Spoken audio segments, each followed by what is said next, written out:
የአሰቦ ስላሴ ገዳም በትላንትናው ዕለት ጥር 30 ቀን 2018 ዓ.ም ራሳቸውን ከሰው ለይተው በምናኔ በበረሃ የሚኖሩት አባ ገብረ ሚካኤል ባልታወቁ ኃይሎች በጥይት ተመተው በድብቅ የተቀረጸ ቪዲዮ ነው። አንድ የተመልከቱት። 30/05/2018 ዓ.ም ተሰብስበን ተወያይተን ተስማምተን ያወጣነው የአቋም መግለጫ የሚከተለው እናቀርባለን። ቁርአን በሐሰተኛ ሞኖክሴና ሊቃውንቶችን አምላክ አድርጋቸዋል ብሎ ስለሚለን ለቅዳሴ በጣም የሚጓጓ የሚቸኩል የሚናፍቅ አስቀድሶ ቆርቦ ማይረካ ሰማይና ምድር ከኋላ የምትመለከቷቸው ቆሞስ አባ ወልደ ሰማዕት ይባላሉ። የአበራ ጊዮርጊስ አገልጋይ ነበሩ። የ9 ወር ነፍሰ ጡር ነኝ። እባካችሁ እቺን ቪዲዮ ተሰብስቡ። እንዴት አደራችሁ? እንዴት ዋላችሁ? እንዴት አመሻችሁ?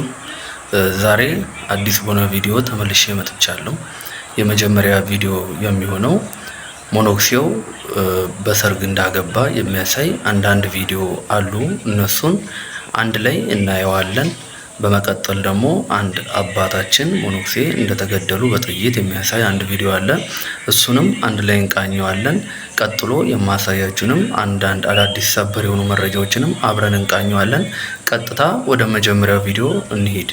ሚዲያን 10 ጊዜ ኮፒ ሊንክ አድርጉ። ይፋ ማድረግ አልፈለኩም ነበር፣ ይፋ ስለሆነ ነው። ከኋላ የምትመለከቷቸው ቆሞስ አባ ወልደ ሰማዕት ይባላሉ። የአበራ ጊዮርጊስ አገልጋይ ነበሩ። በአሁኑ ወቅት ምንኩስና ይበቃኛል ብለዋል፣ አሳውቀዋል። ኦርቶዶክሳውያን ስላሳወቁ ነው ላሳውቃችሁ የፈለኩት። ከዚህ በኋላ ወደ ትዳር ዓለሙ ብለዋል። ኦርቶዶክሳውያን ጎንደር መጠየቅ ትችላላችሁ። ቴሌሚዲያን ኮፒ ሊንክ፣ ሼር፣ ሪፖስት እያደረጋችሁ ወደ ቪዲዮ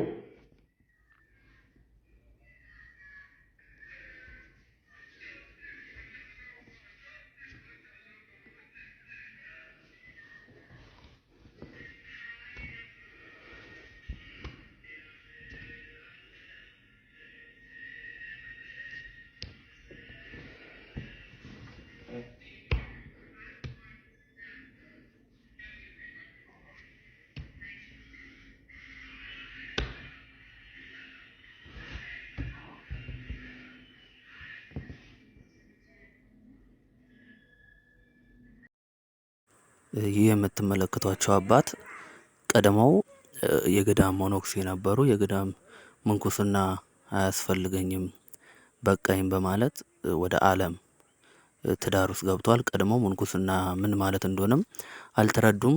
እነዚህ አባት በቅድሚያ ምንኩስና ማለት የክርስቶስ ሙሽራ ማለት ነው። የክርስቶስ ሙሽራነት አያስፈልገኝም ብለው በዓለም ባለው ትዳር ውስጥ ተቀላቅለዋል። በጣም የሚያሳዝን ነገር ነው። ከአንድ አባት የማይጠበቅ ከገዳም ከዛም ከሰማያዊ ቤት ወጥቶ እቺ ዓለም ክፉ በሆነችው ዓለም ላይ ይህንን ድርጊት ማሳየት ከአንድ አባት አይጠበቅም። ህዝበ ክርስቲያኑስ ምን ይማር? ከኛ ከአገልጋዮች እንዲሁም ከአባቶች ምን መማር አለበት? ይህን ነገር እያየ በጣም የሚያሳዝን ነገር ነው። አባቶች ይህን ነገር እንድታዩ እንድትቀርፉ ስንል በእግዚአብሔር ስም እንጠይቃለን።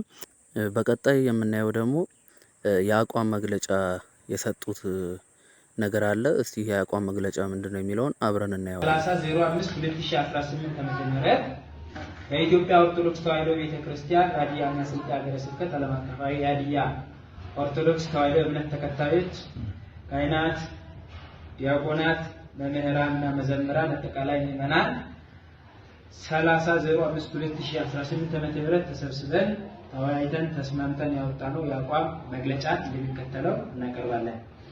አንደኛ፣ በቋንቋችን የማምለክ፣ የመስበክ፣ የመጸለይና የመቀደስ መብታችን እንዲከበርልን እንጠይቃለን።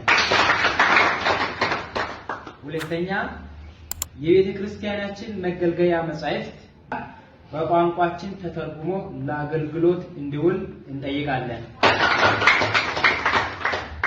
ሶስተኛ፣ ቋንቋችንን ባህላችንንና ታሪካችንን የሚያውቁ የሚያከብሩ የቤተ ክርስቲያን መሪዎች ከሊቀ ጳጳስ ጀምሮ እስከ ታችኛ መዋቅር ድረስ እንዲሾሙ እንጠይቃለን።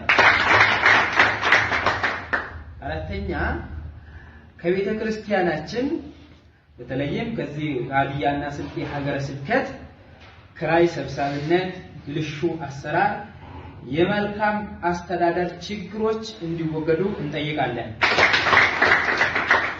አምስተኛ ሆን ተብሎ የተማሩ ተኪ የቤተ ክርስቲያን አገልጋዮች እንዳይወጡ እስካሁን ተከልክሎ ያለ የቴዎሎጂ የአብነት ትምህርት ቤትና ገዳማት በአስቸኳይ እንዲከፈቱ እንጠይቃለን።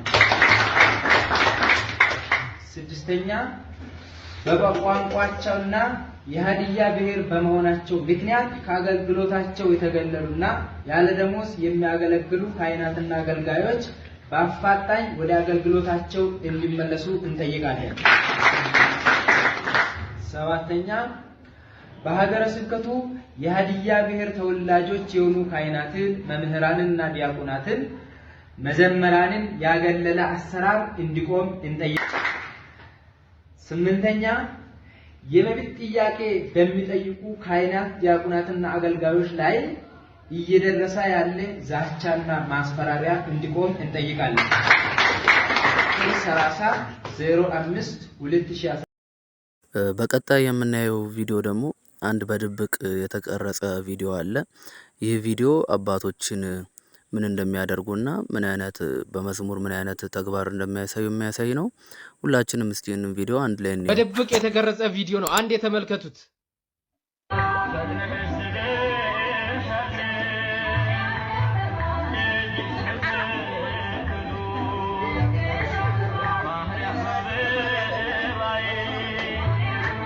ተመለከታችሁት? ምን ተማራችሁ ከዚህ?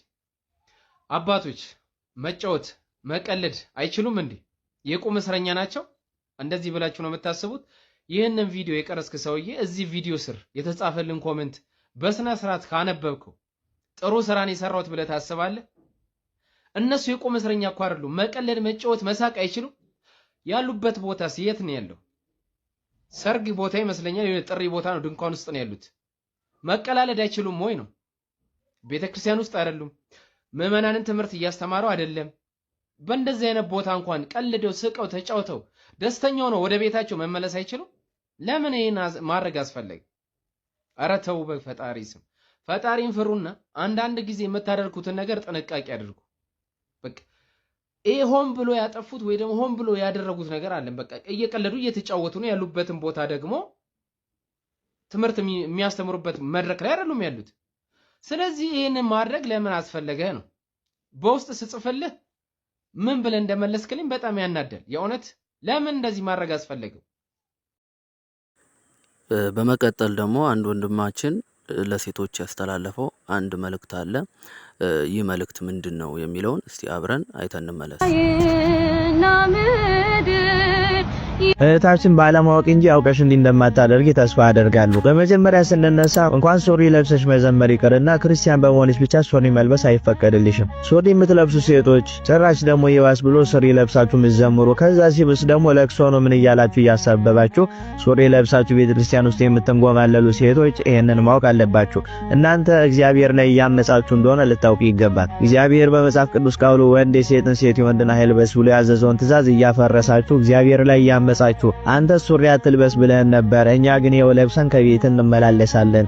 አንተ ሱሪ አትልበሱ ብለን ነበር፣ እኛ ሲው ሱሪ ለብሰን ይዘምርልሃለን ምን ታመጣለህ እያላችሁ እግዚአብሔር ላይ ያመጻችሁ እንደሆነ ማወቅ አለባችሁ። እግዚአብሔር ላይ አምጾ መጨረሻ ያማረ አንድም ሰው እንኳን አልተገኘም። ሁሉም መጨረሻቸው ጥፋት ነው የሆነ። ስለዚህ ከዚህ ጥፋታችሁ ታርማችሁ እግዚአብሔር ላይ ማመጻችሁን አቆማችሁ ሱሪ የምትለብሱ ክርስቲያኖች ሱሪ መልበሳችሁን ተው።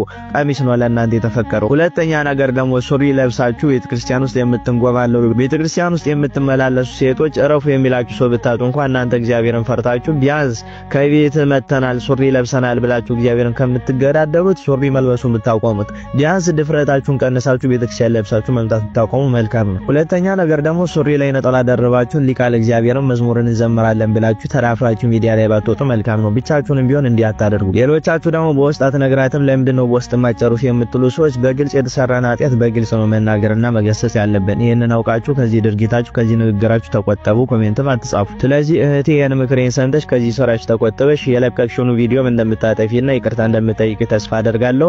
ሌሎቻችሁም እንደምታደርጉ እህቶች ልክ አይደለም። እግዚአብሔርን የሚያሳዝንና የሚያስቆጣ መክሰፍትን የሚያመጣ ስራ መሆኑን አውቃችሁ ከዚህ ስራችሁ ተቆጥባችሁ ሱሪውን አውልቃችሁ ለወንዶች ትታችሁ እናንተ ቀሚስ ልበሱ። ይቆያል። ለቅዳሴ በጣም የሚጓጓ የሚቸኩል የሚናፍቅ አስቀድሶ ቆርቦ ማይረካ እዚያው ቤተ መቅደስ ሙሉ ቀን ቢውል ደስ የሚለው ሰው ነበር እና ለቤተ ክርስቲያን ለጸሎት ከገባባት ቅጽበት ጀምሮ ለሰከንድም ተቀምጦ አያውቅም። ቆሞ ነው የሚጨርሰው። ከዚያ ሰይጣን በበጎ እግዚአብሔርን በዚህ ደስ በማሰኘቱ ቀናበትና ደዌ አምጥቶ መታው። እግዚአብሔርም ልክ ኢዮብን እንደፈቀደለት ፈቀደለትና ወገቡን ቆርጦ የሚጥል የአከርካሪ ካንሰር አምጥቶ መታውና ሽባ ሆኖ ቤቱ ቁጭ አለ። ይገርማቸው እና ሽባ ሆኖ ሲቀመጥ ስለምንም ነገር አላለቀሰም። የሚያለቅሰው ቆሜ ማስቀደስ አቃተኝ ብሎ ነበር የሚያለቅሰው። ታውቃላችሁ? በዊልቸር ይዘውት ይሄዳሉ፣ ያለቅሳል። አንድ ቀን እባካችሁ ናፈቀኝ በሌሊት ውሰዱኝ፣ የሚወስደው አጣ። በዊልቸር አድርገው በመኪና ወስደው ልክ ቅዳሴ ሊገባ ሲል የቤተ መቅደሱን ይሄን ሳንቃውን ሄዶ እየተሳለመ እንባው እንኩት እያለ እየረገፈ እያለቀሰ ጌታ ሆይ ቆሜ ማስቀደስ አቃተኝ በኃጢአቴ ምክንያት። ተመልከቱ፣ ምን ነው እንዲህ አረከኝ አይልም የእግዚአብሔር ሰው። በኃጢአቴ ምክንያት ተመታው፣ ሰይጣን አሸነፈኝ፣ በኃጢአቴ ምክንያት እንዲህ ያለ ደዌ ገጠመኝ፣ እባክህን እንዴት ቆሜ ማስቀደስ በፊትህ እከለከላለሁ እያለቀሰ ስቅ እያለ ሲያለቅስ ቅዳሴ ሊገባ ልብስ ለብሶ ጸሎት ሊያደርስ የተሰየመው ካህን በጣም የሚሰቀሰቅ ድምጽ ሲሰማ ዞር ብሎ አየ። በዊልቸር ሆኖ ያ ቆሞ ሲያስቀድስ ሲቆርብ የሚያውቀው ሰው ያለቅሳል። ያ እንባው እየወረደ እየገፉ ያስገቡታል። ቅዳሴውን ከመጀመሩ በፊት ተንደርድሮ ሄዶ ጠየቀው፣ ምን ነው ምን አገኘ? እንዲህ ያለ ነገር ገጠመኝ። ይኸው ካንሰር ነው። አባቴ ሆይ እግዚአብሔር አዘነብኝ፣ ምን እንደበደልኩት እርሱ ያውቃል፣ እባክህ ስለ ኃጢአቴ ማልድልኝ ያለ እንባውን ያረግፋል። ቤተ መቅደስ ሮጬ መጥቼ ከነ ኃጢአቴ እንኳን መቆም አልችልም፣ እነሆ ተመታው ያለ ሲያለቅስ ካህኑ እንዲህ አለው፣ አዘነለትና አንተ በሽተኛ ነህ፣ እዚህ መምጣት እንደዚህ ደክመህ አይጠበቅብህም። ስጋውና ደሙን እኔ ቤትህ መጥቼ ለበሽተኞች በተፈቀደው ሥርዓት አቆርብሃለሁ፣ አሁን ወደ ቤትህ ሂድ አለው። የካህን ትእዛዝ ያከብራሉና ወጥቶ ወደ ቤቱ ሄደ። ቤቱ ሄዶ አልጋው ላይ አረፍ እንዳለ ወዲያው አሸለበው። በመሃል እመቤታችን ተገለጸችለት። በዚያው ቀን ተገልጻ ቅድም እያለቀስክ ወደ አንተ ቤት መግባት ተከለከልኩ በኃጢአቴ ምክንያት እያልክ የቤተ መቅደሱን ሳንቃ በሩን ስትስመው የሳምከው ዕቃውን ያንን እንጨቱን አይደለም ልጄን ነው የሳምከው አለችው እመቤታችን። ልጄ ጌታችን ኢየሱስ ክርስቶስ እሱን ነው የሳምከው። ሰይጣን ነው እንደዚህ ያደረገብህ። ልጄ ፈቅዶልሃል፣ ከዚህ በሽታ ፈውሷል፣ ይቅር ብሎሃል። ወደ ቤተ መቅደስ ምትጠማውን ምትጓጓውን እየሮጥክ ሄደህ ገስግሰህ ገብተህ ቆመህ አስቀድሰህ ቆርበህ መውጣት ፈቅዶልሃል ልጄ ተነስ ብላው ብድግ ሲል ድኖ አገኘው። እዩ ክርስቲያኖች፣ እዩ መጠማት ምን እንደሚያደርግ እና ድኖ ተነስቶ እንደገና ወደ ቤተ መቅደስ ውሰዱኝ ብሎ ቅዳሴው ሳያልቅ ብሎ ወሰዱት። ይዞት ሄዶ ልክ እያለቀሰ የቤተ መቅደሱን በር የሳመባት ላይ ሲደርስ ካህኑ ደግሞ ምዕመናኑን አቁርቦ ጨርሶ እሱን ሊያቆርብ ሲወጣ እዚያችው በር ላይ ተገናኙ። ወደ ውስጥ ገብቶ ቆረበና እግዚአብሔር እናመሰግን። ወንድማችን ባሮክ አንድ ያስተላለፈው መልእክት አለ፣ በጣም ያሳዝን የሁላችንንም ልብ የሚነካ አንድ መልእክት አለ። እሱን አይተን እስቲ አንዴ እንመለስ። 9 ወር ነፍሰ ጡር ነኝ፣ እባካችሁ እቺን ቪዲዮ አትሳልፉ። የ9 ወር ነፍሰ ጡር ናት። 2 መንታ ልጆች አላት። ባለቤቷ የልጆቿ አባት ቤተክርስቲያንን ሊያገለግል ወጥቶ ያልተመለሰባት፣ ዛሬ የልጆቿን ጥያቄ መመለስ ያቃታት የ9 ወር ነፍሰ ጡር ናት። እየነገርኳችሁ ለምንድን ነው አባዬ የማይመጣው? አባዬ ናፈቀን ምናምን ነገር ይላል። በቃ ለምን እደብቃችኋለሁ ብዬ ነገር ሞተ ተቀበረ አሉ አለች። ከዛ የቱ ጋር ነው የተቀበረው አለች።